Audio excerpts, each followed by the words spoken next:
Hello students, welcome to our channel Enrich Minds. I am Preksha Jain, back with class 7 science. Today we are going to study chapter 17, that is forests, our lifeline. So forest क्या है? हमारी lifeline है. इस chapter में हम पढ़ेंगे forest का क्या importance है and forest का क्या characteristics है. That means कि क्या है जो forest में present होता है, प्लांट्स, एनिमल्स, जो ट्रीज हैं, इन सब चीज़ों के बारे में हम पढ़ेंगे. सो स्टार्ट करते हैं हम चैप्टर को. One evening, Bucho entered the park with an elderly person. He introduced him to his friends. एक दिन क्या हुआ, शाम के टाइम पर बूचो एक पार्क में गया और एक एल्डरली पर्सन से मिलता है एंड उसको अपने फ्रेंड्स के साथ इंट्रोड्यूस कराता है. Professor Ahmad was a scientist working in the university. So वो एल्डरली पर्सन कौन होते हैं? प्रोफेसर अहमद, जो कि एक यूनिवर्सिटी में एज अ साइंटिस्ट वर्क कर रहे होते हैं. The children started playing while professor Ahmad set on the bench in the corner. So क्या होता है, चिल्ड्रंस पार्क में खेल रहे होते हैं और प्रोफेसर अहमद कॉर्नर पे एक बेंच में जाके बैठ जाते हैं. He was tried as he was tired as he had participated in the golden jubilee celebration of the town. So वो क्या है, बेंच पे जाके क्यों बैठ जाते हैं? बिकॉज वो टायर्ड हैं, वो एक फंक्शन अटेंड करके आए जो कि क्या था, उस टाउन की गोल्डन जुबली थी. गोल्डन जुबली दैट मीन्स कि 50 ईयर्स कंप्लीट होने पे गोल्डन जुबली सेलिब्रेट होती है. After a while, the children also came and sat around him. So थोड़ी देर बाद क्या हुआ, चिल्ड्रंस भी खेलते खेलते थक गए एंड उनके साथ आके बैठ गए. They wanted to know about the celebration and वो सेलिब्रेशन के बारे में पूछ रहे थे. Professor Ahmed told them that after the cultural program, the senior people discussed the town's unemployment problem. So Professor Ahmed उनको बताते हैं कि कल्चरल प्रोग्राम के बाद कुछ सीनियर पीपल जो थे टाउन के, वो क्या टाउन में जो अनएम्प्लॉयमेंट की प्रॉब्लम है उसके बारे में डिस्कस कर रहे थे. अनएम्प्लॉयमेंट मीन्स जो लोगों को जॉब नहीं मिलती है, बेरोजगार होते हैं, वो प्रॉब्लम क्या है, unemployment. A plan was proposed to put up a factory by clearing an area of the forest just outside the town. So क्या प्लान आया सामने कि जो फॉरेस्ट एरिया है टाउन के साइड में, उसको कट करके वहाँ पर एक इंडस्ट्री सेटअप की जाए. This would give the increasing population of the town a chance to get jobs. उससे क्या होगा, फैक्ट्री सेटअप होगी तो वहाँ पर एम्प्लॉयमेंट होगा क्योंकि वहाँ पर वर्कर्स की रिक्वायरमेंट होगी. The children were very surprised when Professor Ahmed told them that many people had objected to this idea. तो चिल्ड्रन सरप्राइज थे, उनको लगा कि फैक्ट्री बनने में क्या प्रॉब्लम है अगर फॉरेस्ट को कट करते हैं तो. This is because the forests serve as green lungs and water purifying system in nature. Professor Ahmed explained. तो Professor Ahmed उनको explain करते हैं कि forest क्या है, as a green lungs work करते हैं. That means कि lungs क्यों use होता है, ऑक्सीजन बॉडी तक पहुंचाने के लिए. कार्बन डाइऑक्साइड एक्सहेल करते हैं, ऑक्सीजन इनहेल करते हैं, रेस्पिरेशन की प्रोसेस होती है ना लंग्स से. वैसे ही एनवायरनमेंट में लंग्स का फंक्शन कौन करता है, जो फॉरेस्ट है वो ग्रीन लंग्स की तरह फंक्शन करते हैं. And even water purifying system जो है ये भी एक फंक्शन है फॉरेस्ट का. तो प्रोफेसर अहमद ने यहाँ पर फॉरेस्ट की इंपॉर्टेंस एक्सप्लेन की. The children were confused. तो चिल्ड्रंस कंफ्यूज थे. Professor Ahmad realise that the children had not visited a forest. तो चिल्ड्रंस क्यों कंफ्यूज थे, बिकॉज उन्होंने फॉरेस्ट नहीं देखा था, तो उनको नहीं समझ आया कि क्या इंपॉर्टेंस है फॉरेस्ट का.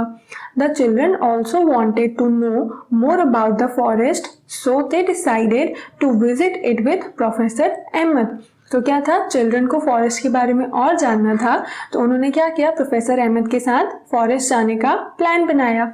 अब आगे देखते हैं, विजिट टू अ फॉरेस्ट. अब यहाँ से स्टार्ट होती है जो बूचो और उसके फ्रेंड्स फॉरेस्ट की विजिट पे जाते हैं.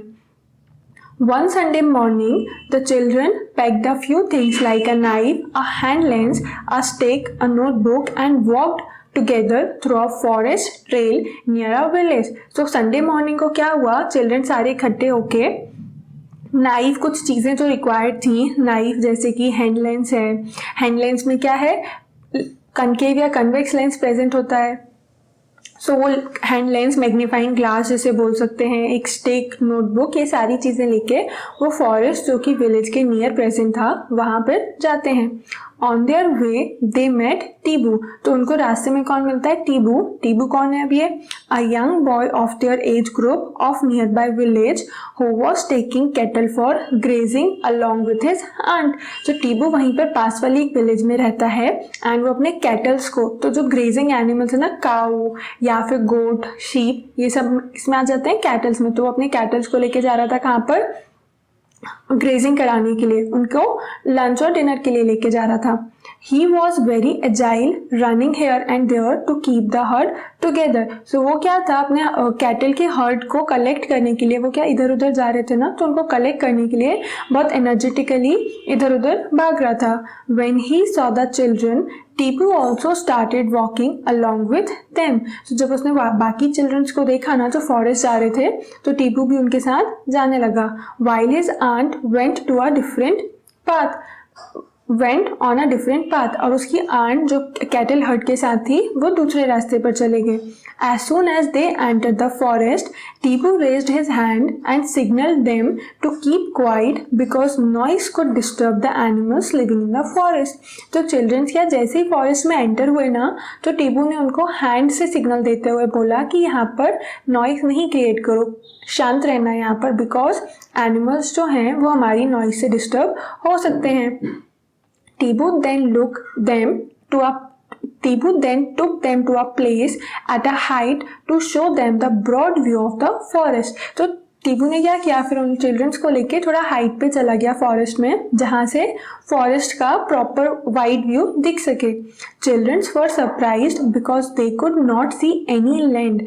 तो थोड़ा हाइट पे जाने के बाद क्या हुआ ना, चिल्ड्रन सरप्राइज थे क्योंकि उन्हें लैंड दिख ही नहीं रहा था। क्या दिख रहा था? सिर्फ ट्रीज के जो टॉप होता है वही दिख रहा था। The different tree tops had formed green cover over the land. तो जो अलग अलग ट्रीज का टॉप था ना, उसने ग्रीन कवर बना लिया था, जिससे कि लैंड जो था पूरा कवर हो गया था। However the cover was not uniformly green, पर जो कवर था ना वो प्रॉपरली एक, सिर्फ ग्रीन के भी बहुत सारे शेड्स होते हैं ना, तो इसलिए यूनिफॉर्मली ग्रीन नहीं था। The environment was peaceful and a cool bridge was blowing. तो फॉरेस्ट में और कैसा लग रहा था कि बहुत शांति थी। अगर आप भी कभी फॉरेस्ट गए हो तो वहाँ पर आपने देखा होगा ना कि व्हीकल्स के नॉइस जो होते हैं, लाउड स्पीकर्स है या फैक्ट्रीज की जो मशीन्स हैं, ये सारी आवाज़ें बिल्कुल भी नहीं आती है। तो पीसफुल है एंड आवाज़ आती भी है, साउंड जो आते हैं वो क्या होता है, या तो ट्रीज की लीव्स का साउंड होता है या फिर एनिमल्स का होता है। तो वो बहुत पीसफुल सा नॉइस था वहाँ पे। एंड कूल ब्रीज थी, ठंडी हवा थी फॉरेस्ट में। This made children quite fresh and happy. इससे क्या हुआ, चिल्ड्रंस थोड़ा सा हैप्पी एंड फ्रेश फील करने लगे। While coming down they got excited on hearing a sudden sound of bird and some noise from the top branches of the trees। so जब वो वापस से नीचे आ रहे थे ना फॉरेस्ट में, so वो एक्साइटेड हो गए। क्यों एक्साइटेड हो गए? क्योंकि वहाँ पर उन्हें कुछ बर्ड्स का साउंड सुनाई देने लगा एंड जो ट्रीज के टॉप ब्रांचेस थे वहाँ से भी कुछ साउंड आ रहा था। टीबू told them to relax since it was a normal phenomenon here। so टीबू ने उनको क्या बोला कि रिलैक्स रहो, ये जो साउंड है यहाँ पर नॉर्मल है। Because of the children's presence, some monkey had climbed higher up to the trees where they disturbed the birds। तो क्या हुआ ना कि जो ह्यूमन बीइंग या फिर उन लोग की चिल्ड्रन की जो प्रेजेंस थी, उसकी वजह से मंकी ट्रीज पर क्लाइंब अप हुए, ऊपर चढ़ गए, एंड जिससे क्या हुआ, जो बर्ड्स थे वो डिस्टर्ब हुए, इसलिए बर्ड्स ने भी नॉइस करना स्टार्ट कर दिया। Animals often give this type of warning call to alert other animals. And generally क्या होता है ना, एनिमल्स इस टाइप से वार्निंग कॉल देते हैं, जैसे हम लोग ह्यूमंस में भी होता है ना कि कोई डेंजर आ रहा होता है तो एक दूसरे को अवेयर करते हैं, वैसे ही एनिमल्स में भी है, वार्निंग कॉल देते हैं दूसरे एनिमल्स को अलर्ट करने के लिए कि यहाँ पर कोई थर्ड टाइप का, फॉरेन टाइप का पर्सन है। बिकॉज एनिमल्स के लिए ह्यूमन बीइंग क्या हो जाएंगे, फॉरेन। तो वो क्या बोल देते हैं कि यहाँ पर फॉरेन कोई चीज़ आई है। Tibu also told that many other animals like boar, bison, jackal, porcupine, elephants live in the deeper areas of the forest। तो टीबू ने और क्या बताया कि यहाँ पर फॉरेस्ट में और कौन से एनिमल्स हैं, जैकल है, बाइसन है, bore, porcupine, elephant, different type के एनिमल्स जो हैं वो थोड़ा सा फॉरेस्ट में और डीपर फॉरेस्ट और डेंस फॉरेस्ट है वहाँ पर ये हैं। Professor Ahmed caution children that they should not go deep into the forest. And professor Ahmad ने उससे पहले ही कॉशन क्या कर दिया कि ज़्यादा अंतर को नहीं जाना है फॉरेस्ट में, क्योंकि वहाँ पर कुछ डेंजरस वाइल्ड एनिमल्स भी हैं. Bujo and Paheli remembered that they have studied about forest as an example of a habitat in class 6. So Bujo Paheli बहुत ध्यान से पढ़ते हैं ना, तो उनको क्लास 6 में पढ़ा हुआ याद आ गया कि उन्होंने फॉरेस्ट एज अ हैबिटेट पढ़ा हुआ था. दैट मीन्स कि फॉरेस्ट के जो हैबिटेट्स हैं, कुछ स्पेसिफिक एनिमल्स जो रहते हैं वहाँ पर, तो क्या है वो एक उन पर्टिकुलर एनिमल्स एंड प्लांट्स का habitat. They could see now how the forest provide a home for many animals and plants. तो वो अब क्या देख पा रहे थे कि क्यों फॉरेस्ट को हैबिटेट बोला है, क्योंकि वो बहुत सारे प्लांट्स और एनिमल्स का होम है. क्योंकि यहाँ पर एग्जाम्पल भी दिया हुआ है ना कि प्लांट्स हैं वहाँ पर और एनिमल्स भी हैं. The land where the children were walking was uneven and covered with many trees. तो जिस लैंड पे वो चल रहे थे ना फॉरेस्ट में, वो अनइवन था. पक्के रोड कैसे होते हैं ना, एकदम फ्लैट होते हैं, प्रॉपरली चलते जाओ. बट फॉरेस्ट में ऐसा नहीं है ना, फॉरेस्ट में नेचुरल लैंड है, नेचुरल रोड है, उसे किसी ने कंस्ट्रक्ट नहीं किया है. दैट इज़ वाई वो थोड़ी क्या है, अनइवन है एंड पूरे में ट्रीज से कवर्ड है. टीबू हेल्प देम टू आइडेंटिफाई में साल, टीक, सिमल, शीशम, नीम, पलाश, फिग, खेर, आंवला, बैम्बू, कचनार. तो टीबू ने उनको हेल्प किया ये ट्रीज आइडेंटिफाई करने में. 17.4 फिगर में दिया हुआ भी है. ये देखो, ये जो ट्री है वो नीम ट्री है. अगर आपके सराउंडिंग में आपने नीम ट्री देखा हो तो वेल एंड गुड, नहीं तो यहाँ पर फिगर में देख सकते हो. देन ये जो ट्री है वो शीशम ट्री है. ये कौन सा ट्री दिया हुआ है, सेमल ट्री है. And this is bamboo. तो कई बार क्या होता है ना कि हम फॉरेस्ट में जाते तो हैं, ट्रीज देखते हैं, बट हम आइडेंटिफाई नहीं कर पाते बिकॉज हमें आइडिया नहीं होता. एंड क्या सोच लेते हैं, सारे ट्रीज में तो स्टेम है, ब्रांचेस एंड लीव्स हैं, तो सारे ट्रीज सेम हुए. बट नहीं, सबकी लीव्स अलग अलग है, ग्रोइंग पैटर्न जो होता है वो डिफरेंट होता है. दैट इज वाई ये डिफरेंट डिफरेंट नेम्स आ जाते हैं. Fine. Professor Ahmed pointed out that there are several other trees, shrubs, herbs and grasses in the forest. तो प्रोफेसर अहमद ने बोला कि सिर्फ यही ट्रीज नहीं है, फॉरेस्ट में और भी काफ़ी सारे ट्रीज हैं, शर्ब्स हैं, हर्ब्स हैं एंड ग्रासेस हैं. तो ट्रीज, हर्ब्स, शर्ब्स, ग्रासेस, ये तो डिफरेंस आपको पता है, आप अर्लियर क्लासेस में पढ़ चुके हो. यहाँ सिर्फ क्यों आया है, जिससे आप रिकॉल कर सको. The forest, the floor and the trees were also covered with different types of creepers and climbers. तो जो फॉरेस्ट फ्लोर है ना ट्री का, वो और भी वेराइटीज के क्रीपर्स और क्लाइंबर्स होते हैं ना. क्लाइंबर जो कि ट्री पे बेल की तरह, बेल भी बोला जाता है इनको, तो ये ग्रो करते हैं ट्री के ऊपर ही. एंड क्रीपर्स क्या है, जो ग्राउंड पे फैल जाते हैं. The sun was barely visible through the leaves of the trees, making it quite dark inside the forest. तो सन क्या था ना, barely visible था, क्योंकि ट्रीज इतने ज़्यादा डेंस थे ना कि ट्रीज की लीव्स और ब्रांचेस से ऊपर पूरा तरह से कवर एक फ्लोर टाइप का बन गया था. रूफ बोल सकते हो, जैसे आप, जैसे घर पे रूफ होती है ना, वो क्या करती है, सनलाइट अंदर नहीं आने देती है. वैसे ही फॉरेस्ट में जो ट्री टॉप था वो एक टाइप से एक रूफ का वर्क कर रहा था, जिससे सनलाइट अंदर नहीं आ पा रही थी. एंड फॉरेस्ट के अंदर क्या था, अंधेरा था. देन एक्टिविटी 17.1 है, इसमें देखते हैं हम क्या है. Observe the various things in your home and make a list of those which are made from material which may have been obtain from the forest. So आपको अपने घर में देख के एक लिस्ट बनानी है कि कौन सा जो सामान है या फिर जो भी ऑब्जेक्ट्स हैं वो फॉरेस्ट के किसी मटेरियल से बनी हुई हैं. You might have many wooden items on your list like plywood, fuel wood, boxes, paper, matchstick and furniture. तो काफ़ी सारे ऐसे substances ऑब्जेक्ट होंगी जो कि वुड से बनी हुई हैं. वुडन आर्टिकल्स होते हैं जैसे कि फर्नीचर है, मैचस्टिक है, फ्यूल वुड, पेपर, बॉक्सेस है, जो डेकोरेटिव आइटम्स होते हैं वो भी वुड से बने हुए होते हैं. तो वुडन आइटम्स काफ़ी सारे होते हैं घर पे. यहाँ पर एक क्वेश्चन है पेपर. तो आपके अगर माइंड में है कि पेपर को क्यों लिखा हुआ है वुडन आइटम्स में, तो पेपर जो है वो भी प्लांट के या ट्री के वुड पल्प जो होता है उससे ही बनता है. Do you know that gum, oil, spices, fodder for animals and medicinal plants are also some of the products which we get from the forest. So सिर्फ वुडन आइटम्स ही नहीं, बाकी और भी बहुत सारे प्रोडक्ट्स हैं जो कि हम फॉरेस्ट से लेते हैं, जैसे कि गम्स है, ऑयल है, स्पाइसेस जो होते हैं किचन में यूज़ होते हैं, देन एनिमल्स के लिए जो फॉडर होता है या फिर मेडिसिनल प्लांट्स हैं, ये सब भी क्या है हमें फॉरेस्ट से मिलते हैं।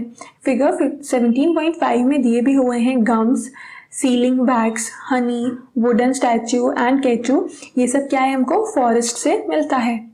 Based on the product that we get from plants, try to fill 17.1 table. One example of each plant is already given. Fill that table by adding more examples. तो यहाँ 17.1 टेबल में plants and their products है, तो products क्या है, gums, timber, medicinal plant, medicine and oil. तो ये जो प्रोडक्ट्स हैं ये हमें कौन से प्लांट से मिलते हैं उसके एग्जाम्पल लिखने हैं। तो गम कौन से प्लांट से मिलता है, बबूल एक एग्जाम्पल दिया हुआ था हमने, और दूसरे एग्जाम्पल यहाँ पर क्या लिखे, यूकेलिप्टस ट्री होता है एक, एंगोफोरा, ब्लैक गम एंड कोरिम्बिया, ये जो ट्रीज हैं इनसे भी हमें क्या मिलती है, गम मिलती है।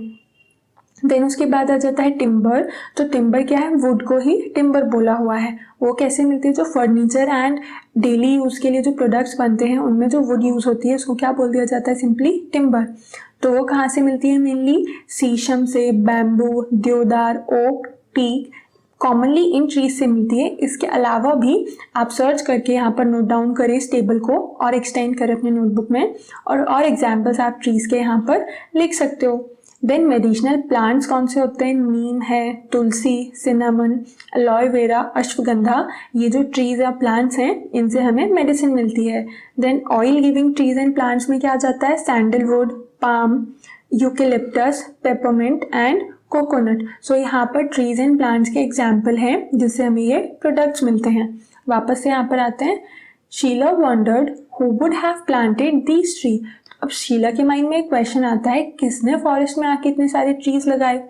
Professor Ahmad replied that in nature trees produce enough seed. तो उन्होंने क्या बोला, फॉरेस्ट में जो ट्रीज होते हैं ना वो अपने आप ही बहुत सारे सीड्स प्रोड्यूस करते हैं।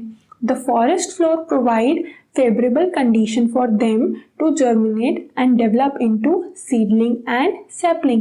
एंड जो फॉरेस्ट का एटमॉस्फेयर है या फिर जो कंडीशंस है ना सॉइल वहाँ की, वो फेवरेबल कंडीशन प्रोवाइड करवाती है जिससे कि सीड में जर्मिनेशन हो, एंड सीड जर्मिनेट होकर क्या बना लेगा, seedling and then sapling.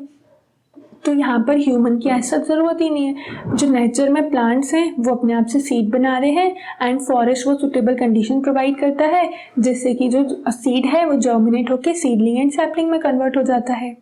Some grow up into trees, और कुछ जो सैपलिंग्स हैं वो ट्रीज में ग्रो हो जाते हैं, कुछ प्लांट्स में ग्रो हो जाते हैं depending upon the type of seed. He added that branchy part of a tree above the stem is known as the crown of the tree। So यहाँ पर 17.6 फिगर में देखो, ये जो स्टेम के ऊपर का पार्ट है ना हर एक ट्री का, उसको क्या बोल देते हैं, क्राउन। जैसे हेड पे क्राउन लगाते हैं ना, तो ये क्या हो गया, हेड है, तो इसके ऊपर क्राउन लगा हुआ है। तो ट्री का जो अपर पार्ट है, स्टेम के ऊपर वाला पार्ट, उसको क्या बोलते हैं हम, crown. Professor Ahmed asked children to look up and observed how the branches of the tall trees look like a roof over the other plant in the forest। तो उन्होंने बोला क्या कि ऊपर देखो, ऑब्जर्व करो कि जो ट्रीज की ब्रांचेस हैं वो कैसे दूसरे छोटे प्लांट्स के लिए एज अ रूफ वर्क कर रहे हैं। He told them that this is called a canopy। तो उसे क्या बोलते हैं, कैनोपी। दैट मीन्स कि बहुत सारे फॉरेस्ट के जो टॉप है, फॉरेस्ट में जो ट्रीज हैं उनका टॉप कंबाइनली क्या बोलते हैं, उसको कैनोपी। एंड इंडिविजुअल ट्री का जो टॉप है उसको क्या बोलेंगे, क्राउन। अब जब बहुत सारे क्राउन मिल जाते हैं तो वो क्या बन जाती है, कैनोपी बन जाती है। Next is activity 17.2। इसमें क्या है, visit a forest or a park in your neighbourhood, observe the trees and try to identify them. तो यहाँ पर एक टास्क है कि आपको अपने नियर बाय फॉरेस्ट या पार्क में जाके वहाँ के ट्रीज ऑब्जर्व करके उन्हें आइडेंटिफाई करना है। You can take the help of some elders और बुक्स ऑन ट्रीज। तो इसके लिए आप क्या है, एल्डर वन की हेल्प ले सकते हो, वो तो ट्री को देख के आइडेंटिफाई कर देते हैं, या फिर जो बुक्स हैं कुछ ट्रीज के ऊपर उनकी हेल्प लेके आप ट्रीज को आइडेंटिफाई ईजिली कर सकते हो।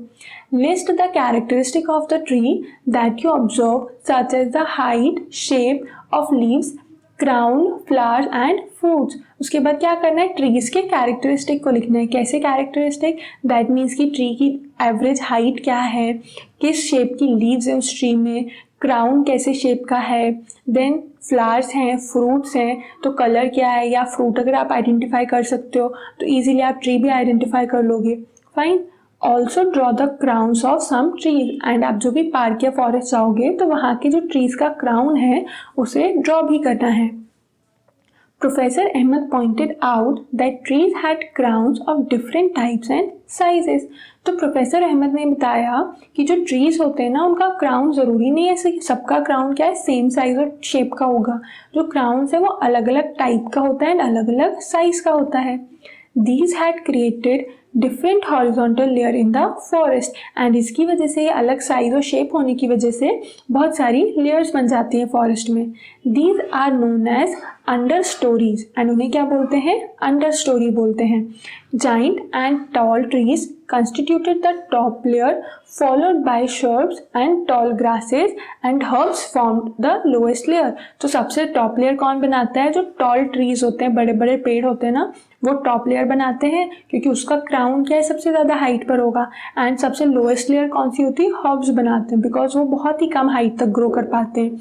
मिडिल लेयर में क्या आ जाता है, जो टॉल ग्रासेस हैं एंड शर्ब्स हैं वो मिडिल लेयर का फॉर्मेशन करते हैं। इसीलिए बोला हुआ है कि फॉरेस्ट में क्या है, हॉरिजॉन्टली बहुत सारी लेयर्स प्रेजेंट होती हैं। Would be see similar kind of trees in every forest. So ये क्वेश्चन तो वही आंसर दे सकते हैं ना जो फॉरेस्ट देखकर आया हो या जिसने फॉरेस्ट की स्टोरी सुनी है। आपने जनरली रोड साइड पर भी देखा होगा कि आपको क्या हर जगह सिमिलर काइंड की ट्रीज मिलते हैं। ये क्वेश्चन किसका था, बूझो का था। तो सेम क्वेश्चन आपके माइंड में आया होगा, बट आंसर भी आपके पास है इसका कि नहीं।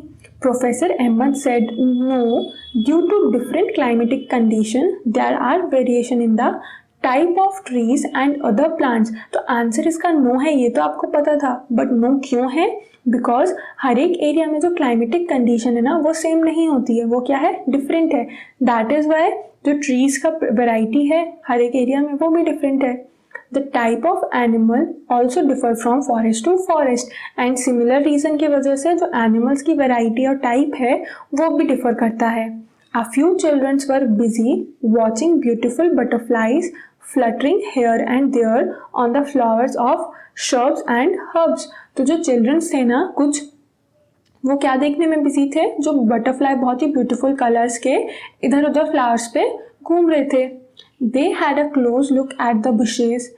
While doing that, their hairs and clothes had seeds and thorns clinging to them. So वो जो bushes थे ना फॉरेस्ट में, वहाँ पर और पास जा जाकर देख रहे थे कुछ चिल्ड्रंस। तो उससे क्या हुआ ना, उनके हेयर्स और क्लोथ्स में कुछ सीड्स एंड थॉर्न्स, जो कुछ ट्रीज में कांटे होते हैं ना, वो उनके क्लोथ्स एंड हेयर्स में लग गए। They came across numerous insects, spiders, squirrels, ants, and various other small animals on the bark of the trees, plant leaves, and on decaying leaves on the forest floor. So क्या हुआ ना, forest में घूमते time वो ऐसे तो seeds और thorns तो उनके ऊपर लग ही रहे थे, बाकी उन्होंने और क्या इंटरेस्टिंग देखा कि वहाँ पर बहुत सारे वेराइटीज़ के इंसेक्ट हैं, स्पाइडर्स हैं, स्क्वेरल्स हैं, और भी प्लांट की जो लीव्स हैं, डिकेइंग मैटर है, तो ये सब उन्होंने देखा कि फॉरेस्ट में प्रेजेंट है। They started making sketches of these creatures. तो ये सारे जो क्रिएचर्स देखे ना, इंसेक्ट एंड स्मॉल एनिमल्स, वो लोग क्या करने लगे, वहाँ पर उनका स्केच बनाने लगे अपनी बुक में। The forest floor seemed dark coloured and was covered with a layer of dead and decaying leaves, fruits, seeds, twigs and small herbs. तो उन्होंने वहाँ फॉरेस्ट का जो फ्लोर देखा वो क्या था, डार्क कलर का था। डार्क कलर के बाद उसमें क्या था, और डेड एंड डिकेइंग लीव्स थी, जो लीव्स खराब हो जाते हैं, जिनकी लाइफ पूरी हो जाती है तो वो डेड हो जाती हैं। वहाँ की जो सेल है उसमें तो उनकी भी एक पर्टिकुलर एज लिमिट है। अब वो एज पूरी हो गई तो वो क्या होती है, लीव डेड हो जाती है। लीव्स के साथ साथ फ्रूट्स हैं, जो ट्विग्स होती हैं स्मॉल प्लांट्स में, हर्ब्स हैं, ये सब भी क्या हो जाते हैं, एक बार एज कंप्लीट हो गई तो डेड हो गए, तो वो क्या कन्वर्ट हो जाते हैं, डिकेइंग मैटर में कन्वर्ट हो जाते हैं। The decaying matter was moist and warm. तो वो जो डिकेइंग मैटर था ना फॉरेस्ट की सरफेस पे, वो कैसा था, मॉइस्ट था, उसमें थोड़ा सा वाटर एंड मॉइस्चर प्रेजेंट था, एंड साइड बाय साइड वो वार्म भी था, थोड़ा सा गर्म था। Children picked up various seeds and leaves for their collection. Children ने क्या किया, फॉरेस्ट में से अलग अलग सीड्स और लीव्स कलेक्ट किए फॉरेस्ट से बाहर जाने के बाद भी एक कलेक्शन रखने के लिए।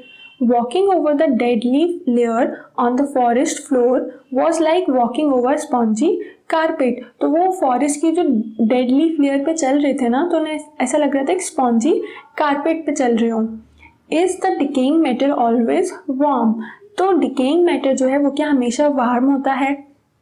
यहाँ पर देखा ना कि decaying matter warm and moist था, तो क्वेश्चन अराइज होता है कि डिकेइंग मैटर क्या हमेशा ही वार्म रहेगा या फिर फॉरेस्ट में ही वार्म है सिर्फ? Professor Ahmad suggested that the children could perform an activity to get an answer to this question. तो प्रोफेसर अहमद ने क्या सजेस्ट किया? एक एक्टिविटी परफॉर्म करके ये इस क्वेश्चन का आंसर फाइंड आउट करो। सो एक्टिविटी 17.3 है अब, dig a small pit, put vegetable waste and leaves in it. तो एक स्मॉल पिट बनाना है, उसमें क्या करो, वेजिटेबल और लीव्स, वेजिटेबल वेस्ट और लीव्स जो होते हैं ना वो रखना है, एंड दूसरा किचन वेस्ट जो होता है वो भी लाके इसमें रख दो।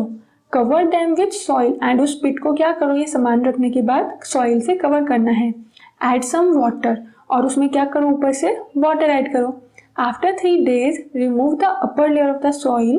Does the pit feel warm inside? तो 3 days के बाद ऊपर की सॉइल की लेयर रिमूव करने के बाद ये ऑब्जर्व करना है कि जो पिट में अंदर वो है, जो भी आपने वेजिटेबल वेस्ट रखा था एंड लीव्स जो कि डिके हो गया है, वो वार्म फील हो रहा है क्या? Paheli asked, there are so many trees here. So ये तो बता दिया, यहाँ पर ऑब्जर्वेशन आपको करना है, बट इसका आंसर जो है ना वो क्या रहेगा? यस, डिकेइंग मैटर क्या है, हमेशा ही वार्म रहता है। वार्म क्यों रहता है?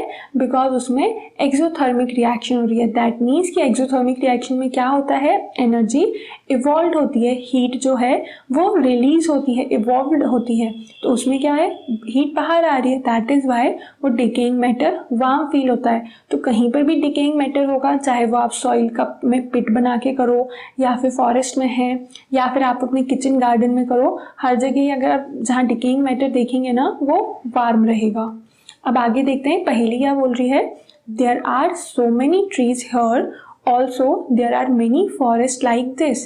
What difference will make if we cut some trees for a factory? तो पहेली क्या बोल रही है कि यहाँ तो बहुत सारे ट्रीज हैं एंड ऐसे ही सिमिलर बहुत सारे फॉरेस्ट हैं, तो क्या हो जाएगा अगर हम इस फॉरेस्ट में से कुछ ट्रीज को कट करके फैक्ट्री बना देंगे वहां पर? Professor Ahmad said, You have read about autotrophs, heterotrophs and saprotrophs। तो प्रोफेसर अहमद उनको अब समझा रहे हैं कि आपने पहले ऑटोट्रॉप, हेटेरोट्रॉप एंड सेप्रोट्रॉप्स के बारे में पढ़ा है, हमने पढ़ा है ना 7th क्लास में। You have learned how green plant produce food, and ये भी पढ़ा हुआ है कि ग्रीन प्लांट्स कैसे फूड प्रोड्यूस कर रहे हैं। All animals, whether herbivore or carnivorous, depend ultimately on plant for food। तो जितने भी plants हैं ना और animals हैं, चाहे वो herbivorous हो या फिर carnivorous animals हो, वो किस पे डिपेंड है? बेसिकली तो plants पे ही डिपेंडेंट है। Organisms which feed on plant often get eaten by other animal and so on। So जो organisms plant पे डिपेंडेंट है वो किसी दूसरे एनिमल का फूड बन जाते हैं। सो ये इस टाइप से एक साइकिल चलती रहती है। For example, grass is eaten by insect which in turn is taken by the frog. तो एग्जाम्पल के लिए दिया हुआ है यहाँ पर कि जैसे इंसेक्ट है, उसका फूड क्या है, ग्रास है, तो वो ग्रास पे फीड करेगा, एंड इन टर्न जो इंसेक्ट है वो किसका फूड बन जाता है, फ्रॉग का फूड बनता है। The frog is consumed by snake, and frog को कौन कंज्यूम कर लेता है, snake. This is said to form a food chain. So ये जो एक कंटिन्यूस सीक्वेंस चलता है ना एनिमल्स एंड प्लांट्स के बीच में, वो क्या बनती है, उससे एक फूड चेन बनती है। तो एक एग्जाम्पल भी दिया हुआ है यहाँ पर फूड चेन का, वो क्या है, grass, insect, frog, snake and eagle. कैसे ग्रास जो है वो इंसेक्ट का फूड है, इंसेक्ट फ्रॉग का फूड है, फ्रॉग स्नेक का फूड है, एंड स्नेक अल्टीमेटली किसका फूड है, ईगल का। तो ये जो सीक्वेंस बन रहा है ना, ये क्या है, food chain. Many food chains can be found in the forest। तो फॉरेस्ट में क्या है, बहुत सारी फूड चेन्स जो हैं प्रेजेंट होती हैं। All food chains are linked। अब बहुत सारी फूड चेन तो हैं और सारी फूड चेन जो है वो आपस में लिंक्ड हैं, कुछ ना कुछ कनेक्शंस उनमें होते हैं। If any one food chain is disturbed, it affects other food chains। तो अगर एक भी फूड चेन में कुछ डिस्टर्बेंस होता है ना, तो उससे बाकी सारी फूड चेन्स भी अफेक्ट होने लगती हैं। every part of the forest is dependent on the other part. and यहाँ से क्या मिल रहा है, हमको पता चल रहा है कि फॉरेस्ट का हर एक पार्ट जो है ना वो एक दूसरे पे डिपेंडेंट है. If we remove one component say trees, all other components would be affected. अगर हम क्या करेंगे, एक ही कॉम्पोनेंट को वहाँ से हटा लेंगे ना तो बाकी सारे जो कॉम्पोनेंट्स हैं वो भी अफेक्ट होने लगेंगे. जैसे ट्रीज़ को ही हटा लिया हमने, ट्रीज़ ही नहीं प्रेजेंट हैं, तो क्या होगा, बाकी सारी चीज़ तो बहुत अफेक्ट होंगी. ट्रीज़ नहीं होने से क्या क्या कॉन्सिक्वेंसेस हो सकते हैं, बहुत सारा है कि प्लांट्स जो हैं वो फूड मिलेंगे हर्बीवोरस एनिमल्स के, तो उनको अगर फूड नहीं मिलेगा, ह्यूमन बींग्स को फूड नहीं मिलेगा तो सर्वाइवल क्या होगा, डिफ़िकल्ट हो जाएगा. अगर हर्बीवोरस एनिमल्स ही नहीं सर्वाइव करेंगे तो और जो अपर लेयर में एनिमल्स हैं, कार्निवोरस एंड ओमनीवोरस, उनको भी फूड नहीं मिलेगा तो वो भी सर्वाइव नहीं कर पाएंगे. तो अगर एक कंपोनेंट भी हम रिमूव कर देते हैं फॉरेस्ट से तो वो क्या हो जाता है, डिस्टर्बेंस क्रिएट होता है वहाँ पर. अभी यहाँ पर दिया हुआ है inter relationship of plant, soil and decomposers in forest. तो फॉरेस्ट में कैसे सारी चीज़ें एक दूसरे से लिंक्ड हैं. ये देखो, सनलाइट, देन प्लांट्स क्या रिलीज करते हैं, ऑक्सीजन. जो प्लांट्स ऑक्सीजन रिलीज करते हैं वो किसको मिलती है, ह्यूमन बींग्स को.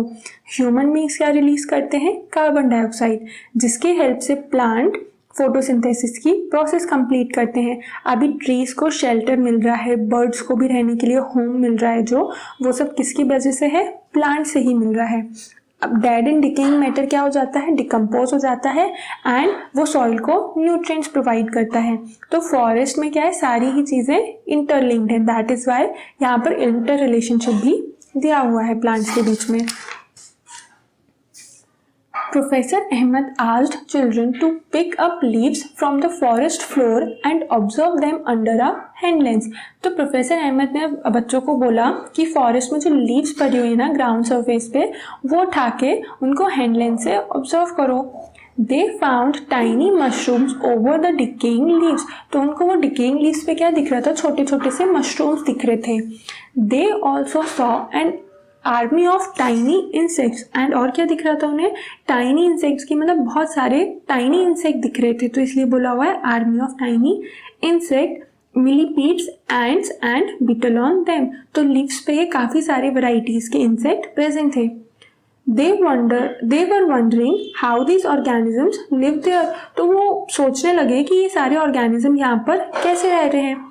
Professor Ahmed explained that apart from these animals which are easily seen, there are several organisms and microorganisms that live in the soil. तो फिर प्रोफेसर अहमद ने उनको बताया कि सिर्फ ये जो एनिमल्स और प्लांट्स के अलावा जिसे आप देख रहे हो ना, विजिबल हैं जो आपको, उनके अलावा और भी ऑर्गेनिजम्स हैं जो कि फॉरेस्ट में प्रेजेंट हैं एंड वो भी क्या है, बहुत इंपॉर्टेंट रोल प्ले करते हैं. वो ऑर्गेनिजम्स कौन से हैं, ये जो इंसेक्ट्स हैं ना, मिलीपीड्स, सेंटीपीड्स, एंड्स, ये सब हैं. एंड अदर कौन से हो गए, microorganism. Paheli wondered that mushroom and other microorganisms eat. Paheli बोलती है कि ये मशरूम जो है या फिर जो दूसरे ऑर्गेनिज्म है उनको फूड कहाँ से मिलता है. Professor Ahmad replied that they feed upon the dead plants and animal tissue and convert them into a dark coloured substance called humus. तो प्रोफेसर अहमद क्या रिप्लाई देते हैं पहली के क्वेश्चन का कि ये जो मशरूम्स एंड माइक्रो ऑर्गेनिजम्स हैं ना, ये डेड प्लांट और एनिमल इनका फूड होते हैं. जो प्लांट और एनिमल की डेड टिश्यूज होती हैं ना, वो इनका फूड है एंड वो किस में कन्वर्ट हो जाते हैं, फिर ह्यूमस में, जो कि एक डार्क कलर्ड सब्सटेंस है, सॉइल की अपर लेयर को फॉर्म करता है. एंड ह्यूमस का एक इम्पॉर्टेंस क्या है, ये सॉइल की फर्टिलिटी को इंक्रीज करता है. You have learned about humus in chapter 9. सो आपने ह्यूमस के बारे में चैप्टर 9 में पढ़ा है ना कि डार्क कलर का सब्सटेंस है, सॉइल की अपर लेयर पे प्रेजेंट है एंड सॉइल की फर्टिलिटी को इंक्रीज करता है. In which layer of the soil would you find humus. तो सॉइल की कौन सी लेयर में ह्यूमस होता है, तो टॉप सॉइल वाली जो लेयर है उसमें ह्यूमस प्रेजेंट होता है. What is its importance to the soil.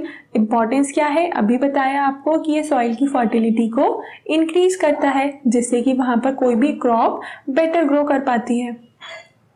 The microorganisms which convert the dead plants and animals to humus are known as decomposers. तो जो microorganisms हैं वो क्या कर रहे हैं, डेड प्लांट और एनिमल को ह्यूमस में कन्वर्ट कर रहे हैं। उसे जो उनको अपना बेनिफिट लेना था वो तो ले लिया, फूड लेना था ले लिया, उसके बाद किस में कन्वर्ट कर देते हैं, ह्यूमस में। तो ऐसे माइक्रो ऑर्गेनिजम्स को क्या बोला जाता है, डिकम्पोजर्स। फाइन, तो डिकम्पोजर्स क्या होते हैं, those organisms which convert dead plants and animals to humus are called decomposers. हमने और दो वैरायटी जो पढ़े हैं वो क्या है, ऑटोट्रॉप्स एंड हेटरोट्रॉप्स। ऑटोट्रॉप्स कौन हो जाते हैं, जो अपना फूड खुद से बनाते हैं, for example green plants. And heterotrophs क्या होते हैं, जो कि ऑटोट्रॉप्स पे डिपेंडेंट है, for example human beings and other animals. And decomposers कौन से हो गए, जो डेड प्लांट्स एंड एनिमल्स पे डिपेंडेंट है। These microorganisms play an important role in the forest। और ये जो microorganisms है ना, ये forest में बहुत ही important role play करते हैं। Soon, Paheli removed some dead leaves and discovered under them a layer of humus on forest floor। तो जब प्रोफेसर अहमद ने ये सारी चीज़ें एक्सप्लेन की तो पहेली ने क्या किया, जो डेड लीव्स थी ना उन्हें रिमूव करके फॉरेस्ट का फ्लोर देखने का सोचा। तो उसको वहाँ पर क्या मिला, उसको ह्यूमस की लेयर मिली। The presence of humus ensured that the nutrients of the dead plant and animals are released into the soil। तो ह्यूमस की जब लेयर दिखने लगती है ना, उससे मतलब क्या है कि जो डेड प्लांट्स और एनिमल में न्यूट्रिएंट्स प्रेजेंट थे ना, वो कहाँ पर ट्रांसफर हो गए, सॉइल में ट्रांसफर हो गए। From there, these nutrients are again absorbed by the roots of the living plants। and वहाँ से क्या होगा, सॉइल में पहुँच गए तो सॉइल से कौन एब्जॉर्ब कर लेगा उनको, रूट्स एब्जॉर्ब कर लेती हैं एंड उससे ही प्लांट को न्यूट्रिशन मिलता है। What happen if all animal dies in the forest? अब क्या होगा अगर सारे ही एनिमल डाई हो जाएंगे, सारे ही एनिमल मर जाएंगे फॉरेस्ट में। Sheila asked, Tibu replied, the dead animals become food for vultures। Sorry, यहाँ पर हम फिर से एक बार लाइन देखते हैं क्या है ये, what happens if an animal dies in the forest. तो क्वेश्चन ये है यहाँ पर कि शीला पूछ रही है कि अगर कोई एनिमल की डेथ हो जाती है फॉरेस्ट में, अगर वो मर जाएगा तो उस कंडीशन में क्या होगा। तो टीबू क्या रिप्लाई देता है, Tibu replied the dead animal become food for vultures, crows, jackal and insect. तो टीबू ने क्या बताया कि जो डेड एनिमल्स हैं वो किसका फूड हो जाते हैं, वल्चर्स का, क्रोज या फिर जैकल्स जो होते हैं उनका फूड बन जाते हैं, इंसेक्ट्स का फूड होते हैं। तो डेड एनिमल भी एक यूज है फॉरेस्ट में। In this way the nutrients are cycle. And इसी तरीके से क्या है, न्यूट्रिएंट्स की साइकिलिंग होती रहती है, कुछ भी वेस्ट नहीं जाता है। प्लांट जो है वो फूड है एनिमल्स का, एनिमल डेड होने के बाद जो डिकम्पोजर्स का फूड बन जाते हैं एंड बचा हुआ कहाँ चला जाता है, सॉइल में, डेड एंड डिकम्पोज्ड मैटर जो कि सॉइल को न्यूट्रिएंट प्रोवाइड करता है। तो इस टाइप से न्यूट्रिएंट की साइकिलिंग होती रहती है। So nothing goes waste in a forest. तो फॉरेस्ट में क्या है, कुछ भी वेस्ट नहीं जाता, सारा कुछ यूज होता जाता है। Paheli reminded professor Ahmad that he had not explained why forest are called green lungs. तो पहेली वैसे भी बहुत क्वेश्चन पूछती है और बहुत सिंसियरली पढ़ती है, तो उसको याद आ गया कि प्रोफेसर अहमद ने बोला था कि फॉरेस्ट जो है वो ग्रीन लंग्स होते हैं। तो वो प्रोफेसर अहमद को बोलती है कि आपने अभी तक ये तो एक्सप्लेन किया ही नहीं कि क्यों ग्रीन लंग्स बोलते हैं। आई गेस आपको इतना पढ़ने के बाद थोड़ा समझ तो आया होगा, आपने पुराना जो पढ़ा हुआ है वो थोड़ा तो याद आया होगा, नहीं तो हम फिर से यहाँ पर देख लेते हैं। Professor Ahmad explained that plant releases oxygen through the process of photosynthesis. तो यहाँ पर आई गेस अब तो याद आया होगा, फोटोसिंथेसिस वर्ड आ गया है ना। तो फोटोसिंथेसिस की प्रोसेस में क्या होता है, ऑक्सीजन रिलीज होती है। The plant help to provide oxygen for animals respiration। and वो जो ऑक्सीजन रिलीज होती है वो कौन यूज कर लेता है, एनिमल्स या ह्यूमन बीइंग रेस्पिरेशन के लिए। They also maintain the balance of oxygen and carbon dioxide in the atmosphere। That is why forests are called lungs। तो जो एनिमल कार्बन डाइऑक्साइड रिलीज करते हैं उसे प्लांट यूटिलाइज कर लेता है for photosynthesis process, and process में product जो निकलता है ऑक्सीजन वो एनिमल्स के लिए इंपॉर्टेंट है। तो इस टाइप से एक साइकिल चलती रहती है, जैसे यहाँ पर भी दिया हुआ है, plant release oxygen and that is used by animals, और एनिमल्स रिलीज करते हैं कार्बन डाइऑक्साइड जो कि कौन यूज कर लेता है, प्लांट्स। तो इस टाइप से ये साइकिल चलती रहती है। एंड ये सब पढ़ने के बाद पहेली को भी याद आ गया कि उसने फर्स्ट चैप्टर में फोटोसिंथेसिस के बारे में पढ़ा हुआ था, जहाँ पर कार्बन डाइऑक्साइड का यूज करके ऑक्सीजन कैसे रिलीज करते हैं फोटोसिंथेसिस प्रोसेस में, ये एक्सप्लेन था। The children saw cloud forming in the sky. Bujo recalled what he had learnt about the water cycle in class 6.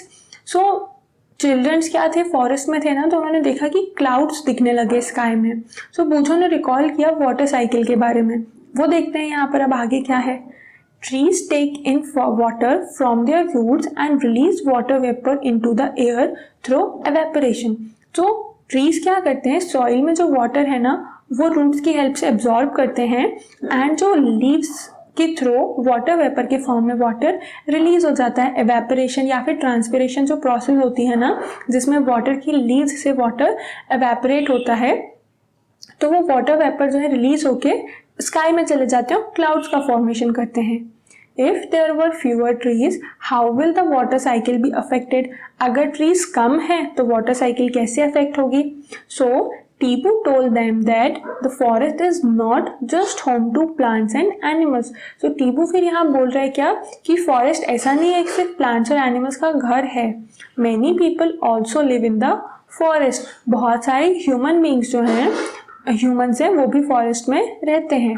Some of them may belong to different tribes. तो आपने tribes के बारे में अगर सुना है या देखा है, उन लोगों को आपने जनरली फोटोग्राफ्स या स्टोरी बुक्स में देखा होगा ना, तो ये जो डिफरेंट ट्राइब्स के लोग हैं वो भी क्या है, फॉरेस्ट में ही रहते हैं। Tibu explain that these people depend mostly on the forest. तो टिबू ने क्या एक्सप्लेन किया कि ये जो लोग हैं वो क्या है, मोस्टली फॉरेस्ट पे ही डिपेंडेंट है। The forest provide them with food, shelter, water and medicine. तो फॉरेस्ट से उन्हें क्या मिल रहा है, फूड तो मिल ही रहा है, बिकॉज ट्रीज में जो फ्रूट्स हैं या फिर कुछ लीफी वेजिटेबल्स हैं तो वो एज अ फूड मिल रहा है। देन प्लांट्स के पार्ट से ही ब्रांचेस या स्टेम्स की हेल्प से जो टिम्बर मिलता है उससे वो अपना शेल्टर बना लेते हैं। देन वाटर भी है, रेन से या फिर रिवर अगर होती है फॉरेस्ट में तो वो वाटर का सोर्स हो जाता है। हमने ये भी देखा ट्रीज एंड प्लांट से मेडिसिन मिलती हैं। तो ट्राइब्स को सारी जो उनकी रिक्वायरमेंट्स होती हैं वो फॉरेस्ट से फुलफिल हो जाती हैं। They have traditional knowledge about many medicinal plant in the forest and उनको क्या है ना, फॉरेस्ट में जो मेडिसिनल प्लांट है उसका भी नॉलेज होता है, बिकॉज एंशियंट टाइम में तो ये जो फॉरेस्ट की मेडिसिन हैं उनसे ही आयुर्वेदिक ट्रीटमेंट होता था। तो वहाँ पर तो जो मेडिसिनल प्लांट्स हैं डायरेक्टली उसका ही यूज होता था। ये जो डिफरेंट वेराइटीज ऑफ मेडिसिन हैं वो तो अभी डिस्कवर हुए हैं ना, बट एंशियंट टाइम में जो ट्रेडिशनल नॉलेज है वही ज़्यादा इम्पॉर्टेंट था। While Bujo was drinking water from a small stream, he saw some deer crossing the stream. So वहाँ पर एक पानी का स्ट्रीम था, झरना था, वहाँ पर बूझो पानी पी रहा था। तो उसने क्या देखा कि एक डियर, कुछ डियर्स जो थे ना वो स्ट्रीम को क्रॉस कर रहे थे। They disappeared into the bushes and वो क्या हुआ, कुछ ही टाइम में वो बुशेज में जाके छुप गए। The dense bushes and the tall grass provide animal with the food and shelter. So यहाँ से एक और चीज़ हमको क्या पता चल रही है कि ये जो डेंस बुशेज होती है ना वो शेल्टर प्रोवाइड भी करती हैं एंड फूड भी प्रोवाइड करती हैं। शेल्टर कैसे, जैसे डियर वहाँ जाके छुप गया ना, तो वो किससे छुपने के लिए गया, लायन से या फिर ह्यूमन बींग जो हंटिंग के लिए जाते हैं उनसे बचने के लिए वो वहाँ पर छुप रहा है, तो वो एज अ शेल्टर वर्क हुआ। They also protect them from carnivores that live in the forest and वो किससे भी प्रोटेक्ट करते हैं, जो फॉरेस्ट में दूसरे कार्निवोरस एनिमल्स हैं ना, जो कि हर्बीवोरस एनिमल पे डिपेंडेंट हैं, उनसे भी प्रोटेक्ट होने के लिए ये जो शेल्टर है बुशेस का वो काम करता है। Tibu then started looking closely at the forest floor. Soon he called and showed the children dropping off some animal.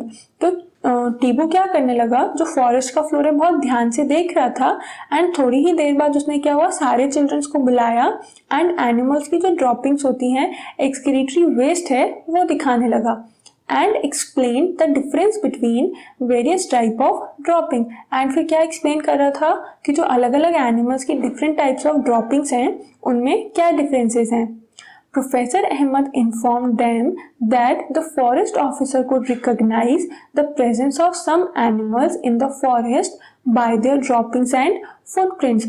तो प्रोफेसर अहमद ने क्या एक्सप्लेन किया कि जो फॉरेस्ट के ऑफिसर्स होते हैं ना, वो किसी भी एनिमल की प्रेजेंस को कैसे पता करते हैं कि इस फॉरेस्ट में ये एनिमल प्रेजेंट होगा, उसके फुटप्रिंट से एंड ड्रॉपिंग्स की हेल्प से। Bujo called everyone and showed them a large decaying heap of animal dropping. So जब प्रोफेसर अहमद ने उनको बताया कि ड्रॉपिंग्स एंड फुटप्रिंट्स क्यों यूज़ में आते हैं, उससे ऑफिसर्स रिकॉग्नाइज करते हैं।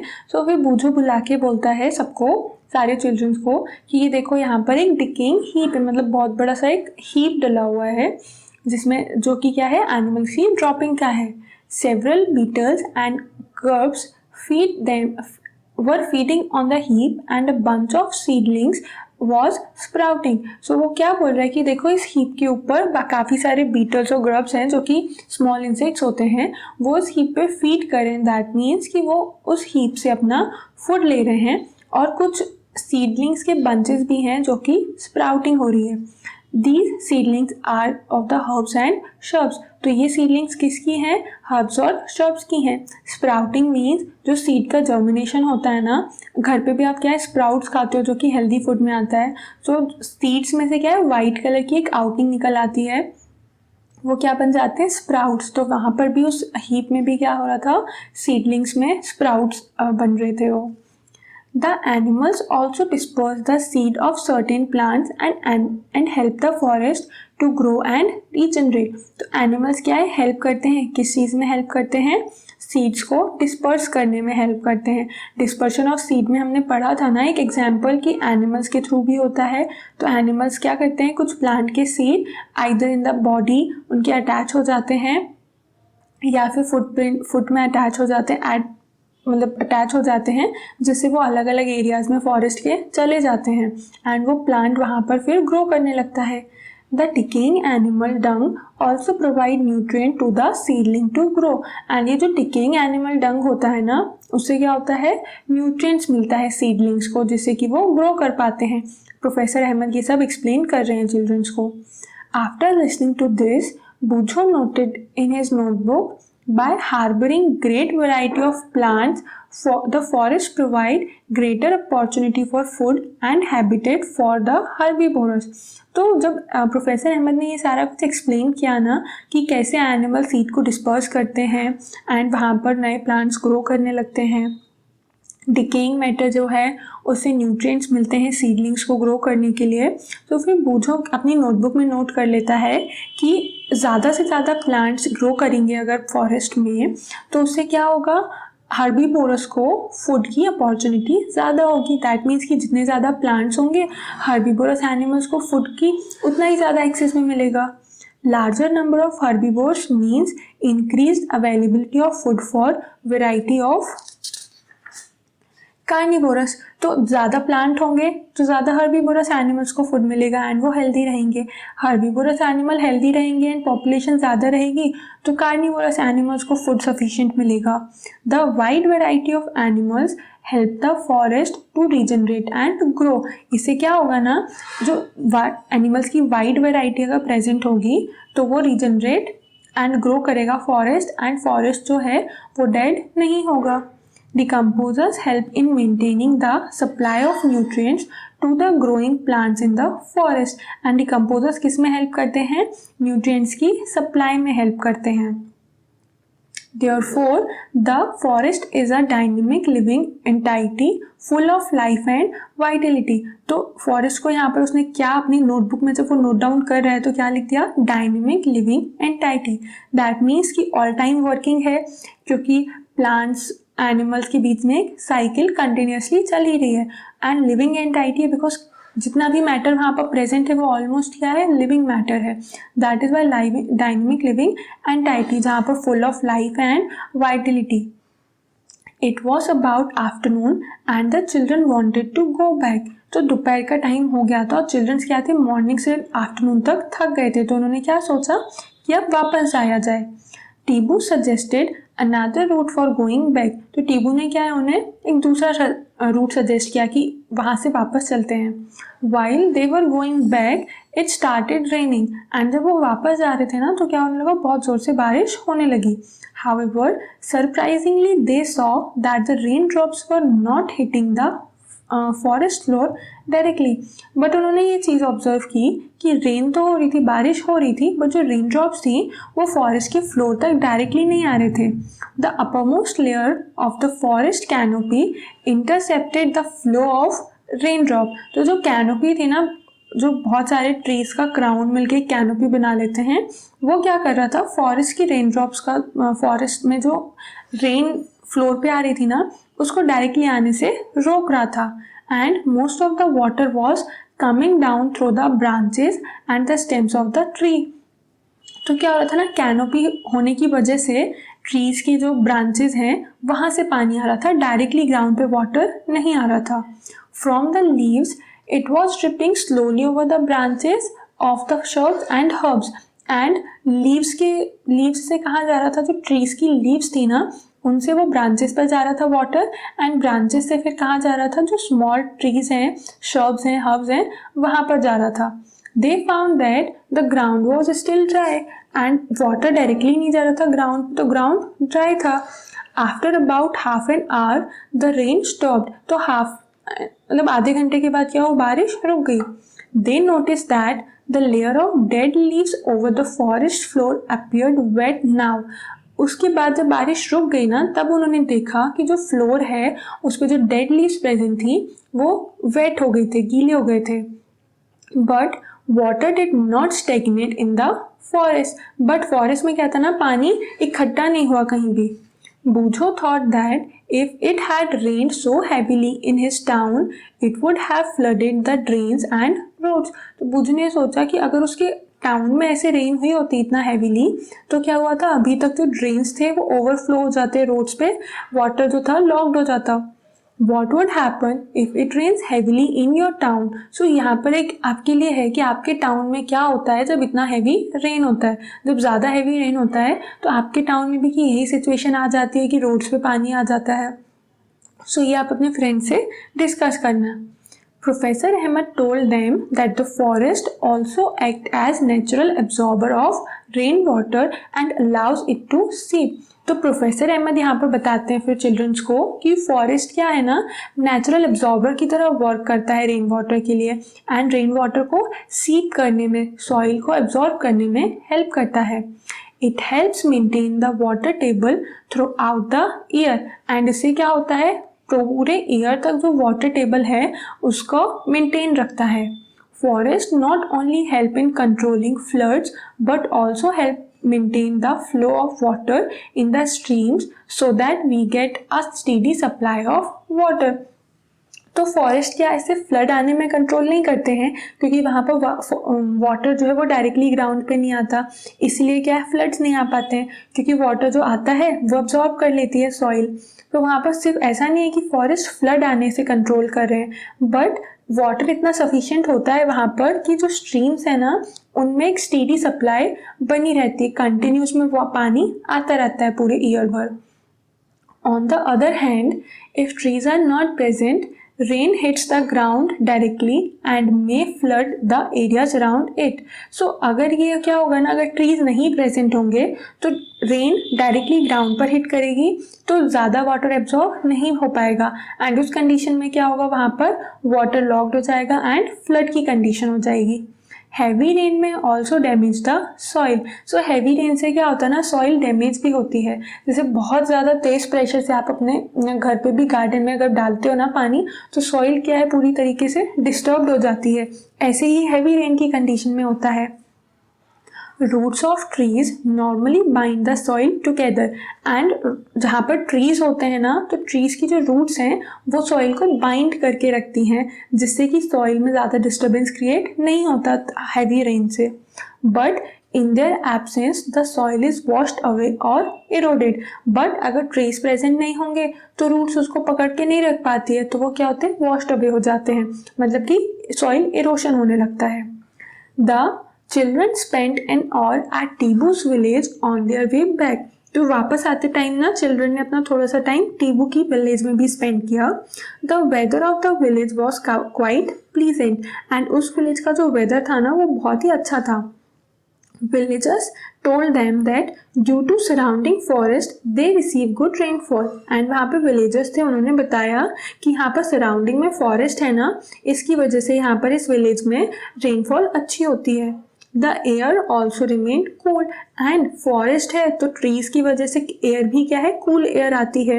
Noise pollution too is less because the forest absorb the noise of nearby highway. So बहुत सारे trees होने की वजह से जो noise है ना वो trees absorb कर लेते हैं, इसलिए noise pollution भी कम है. तो weather अच्छा है, air pleasant है, noise pollution नहीं है. That is why वहाँ का village में क्या था, childrens को अच्छा लग रहा था. The children learnt about the history of the village and children से क्या वहाँ पर रुके हुए थे ना जब उस village में, तो उस village की history के बारे में पता चला उन्हें. It surprised them that the villages and the agriculture field of that area were created after clearing the forest about 60 years ago. So उनको पता सुन के बहुत surprising लगा कि वहाँ का जो village का construction हुआ है ना वो 60 years पहले का है. Tibu's grandfather told them that when he was young, the village was not as large as it was now. So टीबू के जो grandfather थे वो ये बता रहे थे कि जब वो young थे ना तो ये village इतना बड़ा नहीं था. It was surrounded by forest. ये village पूरा forest से surrounded था. Construction of roads, buildings, industrial development and increasing demand of wood created pressure on the forest and it started vanishing. तो क्या हुआ विलेज में जब पॉपुलेशन इंक्रीज होने लगी तो बिल्डिंग्स का कंस्ट्रक्शन, रोड्स का construction, industrial development and would की इंक्रीजिंग डिमांड, क्योंकि पॉपुलेशन ज़्यादा होगी तो वुड की डिमांड भी बढ़ेगी फ्यूल के लिए. तो इस वजह से क्या हुआ, फॉरेस्ट पे एक टाइप से प्रेशर बिल्डअप हुआ एंड फॉरेस्ट का एरिया जो है कम होता गया. He was not happy that the forest adjoining their village is not regenerating and is on the verge of disappearing due to overgrazing of animals and indiscriminate felling of trees. तो वो क्यों unhappy थे, वो किस चीज़ से happy नहीं थे, जो फॉरेस्ट उनके विलेज के पास में है ना वो डिजनरेट हो रहा था, वो रीजनरेट नहीं हो पा रहा था एंड वहाँ पर ओवर ग्लेजिंग हो रही थी पॉपुलेशन ज़्यादा होने की वजह से एंड इंडस्ट्रियलाइजेशन की वजह से ट्रीज भी कट रहे थे, डिफॉरेस्टेशन हो रहा था, इसलिए वो क्या थे, अनहैप्पी थे. Professor Hammett said that if we did things wisely, we could preserve forest and environment as well as have development.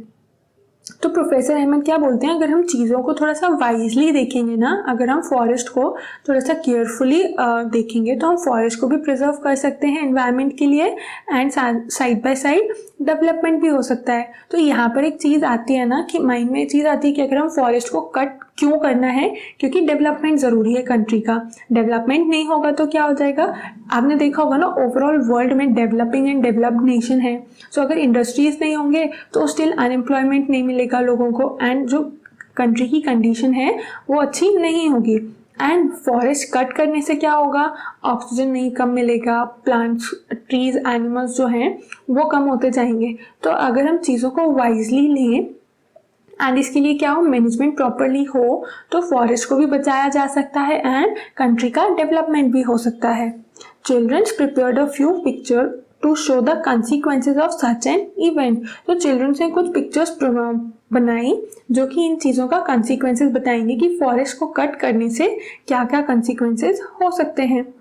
At the end of the visit, Professor Ahmed asked children to sum up the importance of forest. तो यहाँ पर जब visit and हुई ना तो professor Ahmad ने बोला कि अब आप घूम तो आए हो बट यहाँ पे आपको फॉरेस्ट के इम्पोर्टेंस का क्या समझ आया वो आपको अपने वर्ड्स में सम अप करना है. तो चिल्ड्रंस ने क्या लिखा, forest provide us with oxygen. तो सबसे इम्पोर्टेंट तो क्या है, फॉरेस्ट हमें ऑक्सीजन प्रोवाइड करते हैं. They protect soil and provide habitat to a large number of animals. And वो soil को protect करते हैं soil erosion से. Large number of animals and plants के लिए habitat हैं. Forest help in bringing good rainfall in neighboring areas. And forest क्या है, इन द फॉरेस्ट तो ठीक ही है बट जो नेबरिंग एरियाज है ना, साइड के एरियाज होते हैं, वहाँ पर भी अच्छी रेनफॉल के लिए, गुड रेनफॉल जो एवरेज रेनफॉल हम बोलते हैं, उसमें भी रिस्पॉन्सिबल है, मतलब उसके लिए भी रिस्पॉन्सिबल होते हैं। They are a source of medicinal plants, timbers and many other useful products. And forest से और क्या मिलता है? मेडिसिनल प्लांट्स मिलते हैं, टिम्बर मिलती है, और भी काफ़ी सारे यूजफुल प्रोडक्ट्स हैं, स्पाइसेस हैं, ये सब मिलता है। We must preserve our forest. So इसीलिए हमको क्या करना चाहिए? फॉरेस्ट को प्रिजर्व करना चाहिए, फॉरेस्ट को डिसअपियर होने से बचाना चाहिए। अब एक क्वेश्चन यहाँ पर दिया है बच्चों के माइंड में, what would happen if forest disappear? अगर फॉरेस्ट डिसअपियर हो गए तो उस कंडीशन में क्या होगा? तो फॉरेस्ट डिसअपियर होने से क्या हो जाएगा ना कि प्लांट्स कम हो जाएंगे, प्लांट्स कम होंगे तो हर्बीवोरस एनिमल्स कम होंगे, हर्बीवोरस एनिमल्स नहीं होंगे तो कार्निवोरस एनिमल्स को फूड नहीं मिलेगा। उसके अलावा क्या होगा? ऑक्सीजन के अमाउंट जो है वो एटमॉस्फेयर में कम हो जाएगा, रेनफॉल नहीं होगी तो वाटर की कमी होगी। तो बहुत सारे कंसिक्वेंसेस जो हैं वो फॉरेस्ट नहीं होने की वजह से होंगे। सो ये चैप्टर यहाँ पर हमने फॉरेस्ट के बारे में पढ़ा। अब यहाँ पर एक फिगर में दिया हुआ है कि if forest disappear the amount of carbon dioxide in the air will increase resulting in the increase of earth temperature. तो अगर फॉरेस्ट डिसअपियर हो गए तो क्या होगा? कार्बन डाइऑक्साइड का अमाउंट इंक्रीज हो जाएगा, कार्बन डाइऑक्साइड इंक्रीज होने से क्या होगा? टेम्परेचर इंक्रीज होगा। तो जो फर्स्ट फिगर से शो हो रहा है। सेकेंड फिगर में यहाँ क्या है? In the absence of trees and plants the animal will not get food and shelter. अगर ट्रीज और प्लांट्स नहीं होंगे तो एनिमल्स एंड बर्ड्स को शेल्टर और फूड नहीं मिलेगा। तो ये कंडीशन दी हुई है यहाँ पर। थर्ड कंडीशन में क्या है? In the absence of trees, the soil will not hold water, which will cause flood. तो अगर ट्रीज नहीं होंगे ना तो सॉइल वाटर को होल्ड नहीं करेगा, एंड वाटर होल्ड नहीं होगा तो क्या होगा? फ्लड्स आएंगे, उसमें भी बहुत लॉस होता है। And fourth one is deforestation will endanger our life and environment. So for deforestation से और क्या होगा? हमारी लाइफ और एनवायरनमेंट पे भी एक डेंजर आएगा। Think what we can do to preserve our forest. So हम क्या कर सकते हैं फॉरेस्ट को बचाने के लिए? ये यहाँ पर आपको अपने फ्रेंड्स के साथ एंड फैमिली के साथ डिस्कस करके उसको नोट डाउन करना है कि आप कैसे फॉरेस्ट को प्रिजर्व कर सकते हो। तो ये चैप्टर यहाँ पर एंड होता है, जहाँ पर हमने क्या पढ़ा? फॉरेस्ट की इंपॉर्टेंस के बारे में, फॉरेस्ट में क्या क्या प्रेजेंट है, ये सारी चीज़ों के बारे में। देन फॉरेस्ट नहीं होने से क्या कंसिक्वेंसेस हो सकते हैं, फॉरेस्ट है तो हमें क्या बेनिफिट्स हैं, तो ये सारा कुछ इस चैप्टर में आया। हम एक और चीज़ यहाँ पर आपके एडिशनल इन्फॉर्मेशन के लिए, आपने इंडिया में जो काफ़ी सारे फॉरेस्ट हैं उनके बारे में सुना तो होगा ही। सो लार्जेस्ट फॉरेस्ट एरिया जो कवर है वो कहाँ पर होता है? मध्य प्रदेश में है। मतलब पूरे ऑल ओवर इंडिया में जो लार्जेस्ट फॉरेस्ट एरिया प्रेजेंट है वो कहाँ पर है? Madhya Pradesh. And smallest forest area कहाँ पर है? पंजाब हरियाणा में। इसके अलावा आपको यहाँ पर कुछ जो इंडिया में फॉरेस्ट हैं वो मैं आपको बता रही हूँ, बाकी जो लिस्ट है आपको सर्च करके बनाना है अलग अलग स्टेट्स में।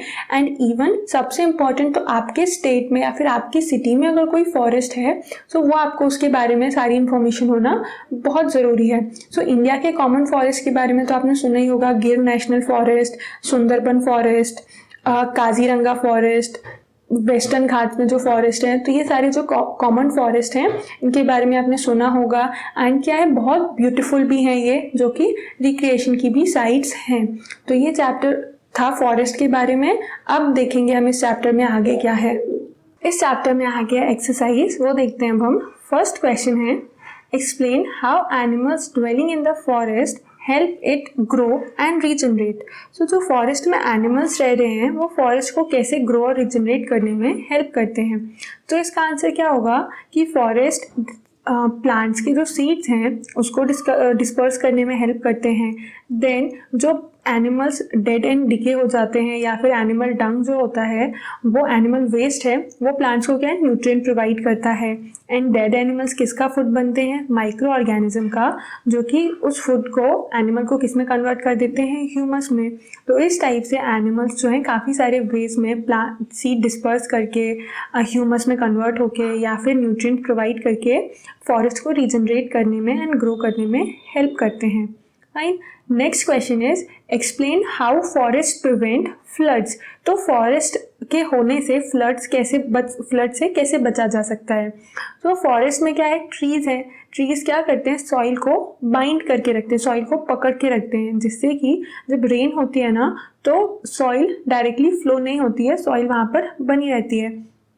एंड एक और मेन इंपॉर्टेंट रीज़न क्या है कि वाटर वहाँ पर डायरेक्टली नहीं पहुँचता है, क्योंकि डेंस फॉरेस्ट अगर है तो क्राउन है जो ट्रीज का कैनोपी है वो वाटर को डायरेक्टली ग्राउंड सरफेस तक नहीं आने देती है। जो ब्रांचेज एंड लीव्स हैं वो वाटर होल्ड कर लेते हैं and slowly water ground surface पे आता है। सो सॉइल वो स्लोली जब वाटर आता है उसको अब्जॉर्ब कर लेते हैं, तो फ्लड्स के चांसेस वहाँ पर कम होते हैं। सो इस टाइप से जो फॉरेस्ट हैं वो फ्लड को रोक लेते हैं। थर्ड क्वेश्चन है, what are decomposers? Name any two of them. What do they do in the forest? So decomposers क्या होते हैं उसके एग्जाम्पल बताने हैं एंड फॉरेस्ट में डिकम्पोजर का क्या रोल है। तो डिकम्पोजर्स क्या है, सबसे फर्स्ट चीज़ तो कि ऐसे ऑर्गेनिजम्स हैं, माइक्रो ऑर्गेनिजम्स हैं जो कि डेड प्लांट और एनिमल को ह्यूमस में कन्वर्ट कर देते हैं। तो ये हो गई उसकी डेफिनेशन। एग्जाम्पल में हम क्या लिख देंगे, तो माइक्रो ऑर्गेनिजम्स जो होते हैं ना, जैसे कि है बैक्टीरिया है, फंजाई है, ये सब क्या है, डिकम्पोजर्स हैं। Then what do they do in forest, क्या करते हैं, तो फॉरेस्ट में न्यूट्रिएंट्स की रिसाइकलिंग में हेल्प करते हैं। कि डेड प्लांट या एनिमल जब डेड हो गया तो हमको क्या लगेगा ये तो किसी काम का नहीं है, बट ऐसा नहीं होता है, उस पर डिकम्पोजर्स एक्ट करके उसको ह्यूमस में कन्वर्ट कर देते हैं, डेड प्लांट्स और एनिमल्स को।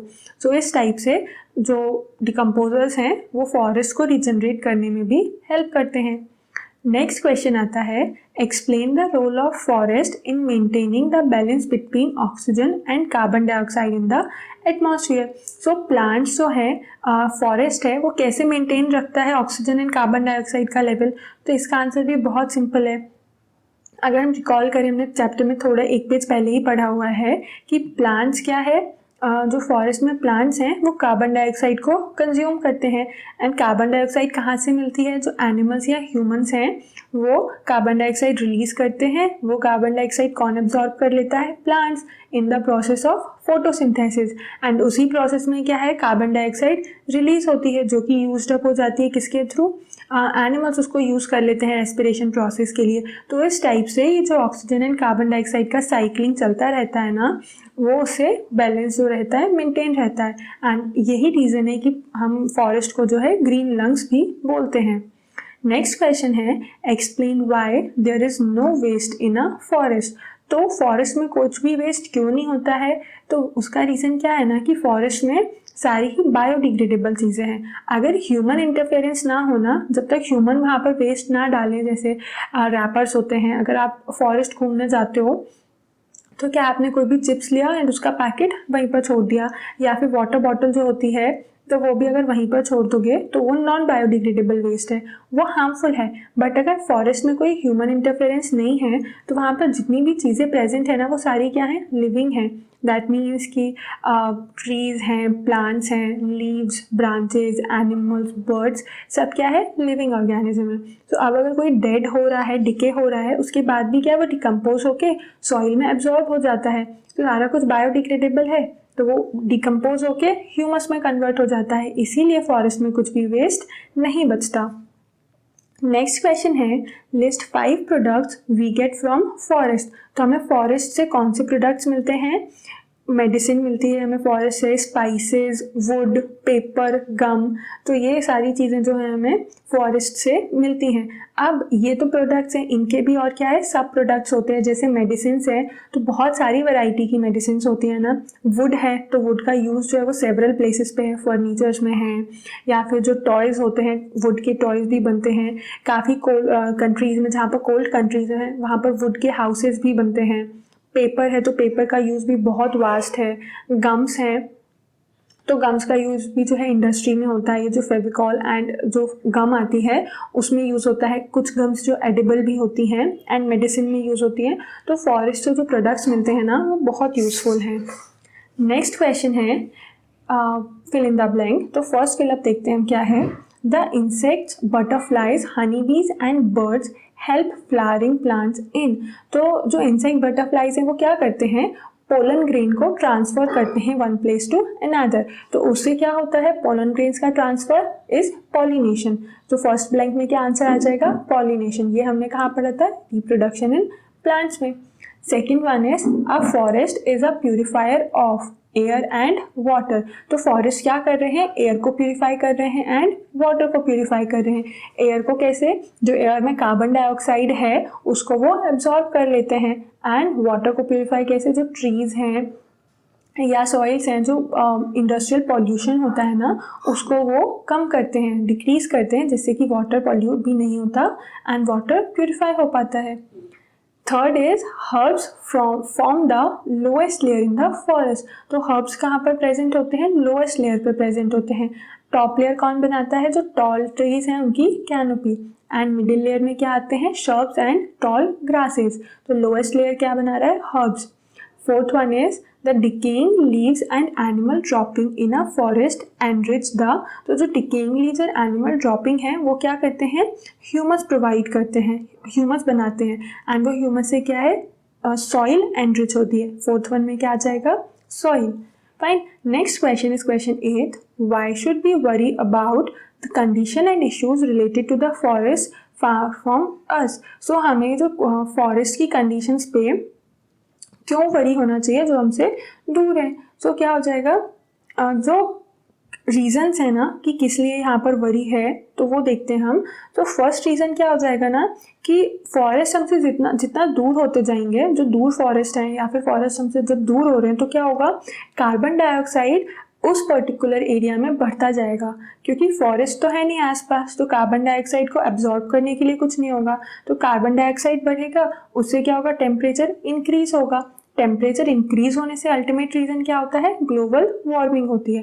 ग्लोबल वार्मिंग में क्या है, जो ग्लेशियर का आइस है वो मेल्ट होने लगता है और सी वाटर लेवल बढ़ जाता है। तो कंसिक्वेंसेस जो है वो बहुत लंबे हैं।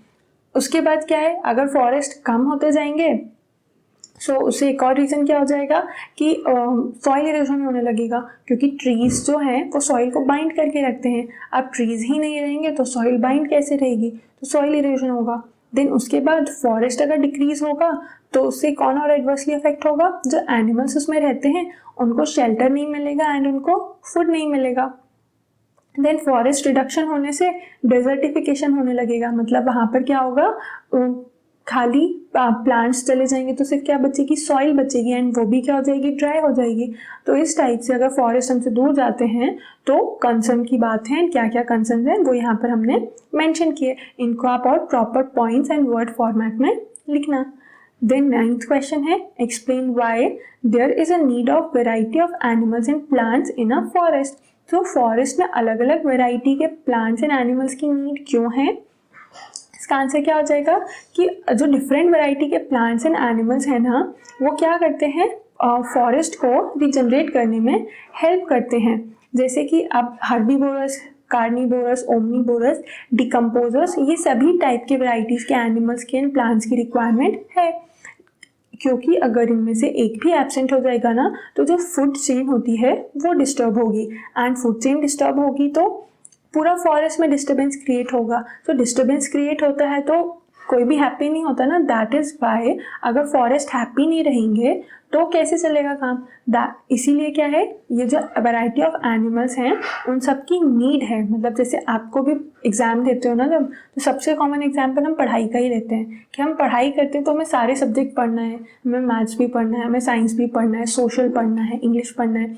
ऐसा तो नहीं है कि आपने सिर्फ साइंस पढ़ लिया या फिर मैथ्स पढ़ लिया और आपने 7th क्लास को पास कर जाओगे, सारे सब्जेक्ट्स पढ़ने पड़ते हैं ना। तो ऐसे ही फॉरेस्ट में भी वैरायटी ऑफ एनिमल्स जो है वो ज़रूरी है। अगर वो नहीं होंगे तो क्या हो जाएगा, सर्वाइवल डिफिकल्ट हो जाएगा बाकी के एनिमल्स का। Now question 10 is, in figure 17.15 the artist has forgotten to put the labels and direction on the arrow. Mark the direction on the arrows and label the diagram using the following labels.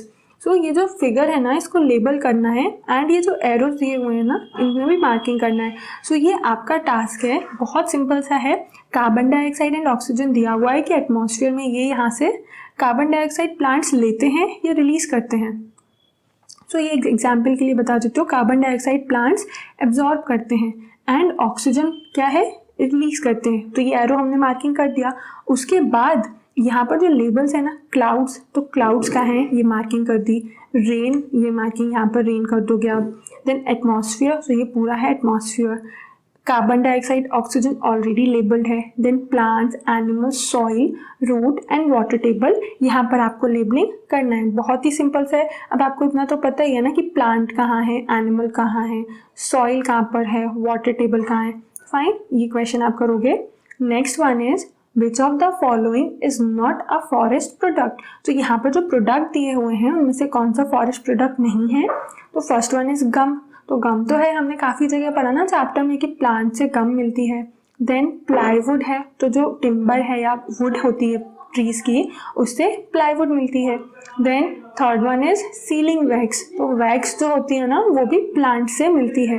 तो सिर्फ एक क्या product नहीं मिलता है हमें forest से, वो है कैरोसिन। तो कैरोसिन क्या है, फॉरेस्ट से नहीं मिलता। तो हमने आंसर लगा दिया फोर्थ वन।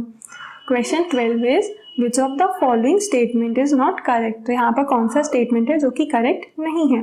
फर्स्ट स्टेटमेंट देखते हैं, forest protect the soil from erosion. ये तो बिल्कुल करेक्ट है कि फॉरेस्ट क्या कर रहे हैं, सॉइल इरोजन से प्रोटेक्ट कर रहे हैं।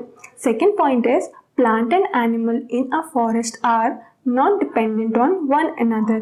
तो प्लांट्स और एनिमल्स क्या एक दूसरे पे डिपेंडेंट नहीं है। तो ये तो क्या है, इनकरेक्ट है। बट हम आगे के पॉइंट्स और देख लेते हैं। Forest influences the climate and water cycle. So forest एक मेजर रोल प्ले करते हैं किसमें, क्लाइमेट और वाटर साइकिल को मेंटेन रखने में। नेक्स्ट पॉइंट है soil helps forest to grow and regenerate. और क्या करते हैं फॉरेस्ट, सॉइल मतलब सॉइल जो है फॉरेस्ट में वो ग्रो एंड रिजनरेट होने में फॉरेस्ट को हेल्प करते हैं। सो ये भी एकदम करेक्ट है। तो आंसर क्या हो जाएगा इसका, सेकेंड। देन उसके बाद क्या है, micro organisms act upon the dead plants to produce. अब माइक्रो ऑर्गेनिज्म क्या बनाते हैं, डेड प्लांट्स। डेड प्लांट्स क्या होता है, उनका फूड होते हैं। तो डेड प्लांट्स को तो वो ईट कर लेते हैं, तो वो क्या रिलीज करते हैं, क्या प्रोडक्ट बनता है, सैंड नहीं बनता है, मशरूम्स। तो मशरूम्स तो खुद ही एक माइक्रो ऑर्गेनिज्म में आता है। क्या बनता है, ह्यूमस बनता है, जिससे कि सॉइल की फर्टिलिटी इंक्रीज होती है एंड ये डार्क कलर प्रोडक्ट है। तो यहाँ पर फोर्थ वन वुड है, वो भी इनकरेक्ट है। करेक्ट आंसर क्या है, ह्यूमस। तो यहाँ पर इस चैप्टर के क्वेश्चन आंसर्स भी एंड होते हैं। सो आई होप आपको यहाँ पे क्वेश्चन आंसर समझ आए हों। उनको आपको क्या करना है, अपने वर्ड्स में नोट डाउन करना है प्रॉपर एक स्ट्रक्चरल फॉर्मेट में। सो इस चैप्टर में हमने पढ़ा फॉरेस्ट के बारे में, फॉरेस्ट की इम्पोर्टेंस एंड क्या कंसिक्वेंसेस हो सकते हैं अगर फॉरेस्ट नहीं होगा तो। सो आपको भी अपने एरियाज में फॉरेस्ट अगर है तो उसको जाके विजिट करना है एंड वहाँ पर डिफरेंट डिफरेंट ट्रीज देखोगे। उसके बाद अवेयर करना है लोगों को कि फॉरेस्ट को सेव करना क्यों इम्पॉर्टेंट है। ठीक है, थैंक यू।